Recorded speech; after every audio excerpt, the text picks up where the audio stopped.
সদ্য ভূমিষ্ঠ হওয়া এক মশার বাচ্চা উড়তে বেরিয়েছে। সে বেশ কিছুক্ষণ উড়ে যখন সে ঘরে ফিরল, তখন তার মা তাকে জিজ্ঞাসা করলো যে, বেটা, তুমি কেমন উড়লে, কেমন মজা করলে, এনজয় করলে কেমন? তখন সেই ভূমিষ্ঠ ছোট্ট শিশু মশাটি তার মাকে বলল, মা, আমি প্রচুর এনজয় করেছি, প্রচুর মজা করেছি। তখন তার মা জিজ্ঞাসা করলে, তুমি প্রচুর মজা করেছো কিভাবে? তখন বলল, আমি যখন উঠতে যাই তখন আমার আশেপাশে প্রচুর মানুষ তালি বাজিয়েছে। এই কথা শুনে তার মা মুখটা একটু কালো করে ফেলল। সেই ছোট্ট শিশু মশাকে কাছে ডেকে তার মা বলল যে, বাবা, তুমি মজা করেছো, তুমি বুঝতে পারোনি।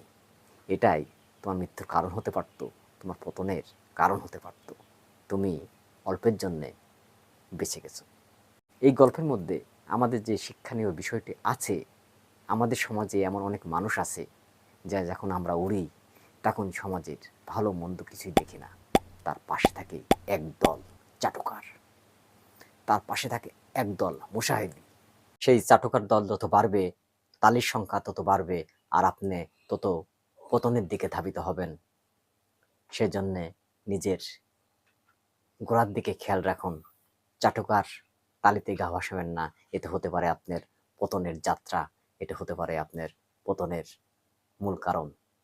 ভেবে দেখবেন, মশা যখন হাততালি পেয়ে খুব খুশি, সে জানতো না যে তাকে মারার জন্যেই হাততালি দেওয়া হয়েছে, তার জীবন নাশের জন্যেই হাততালি দেওয়া হয়েছে।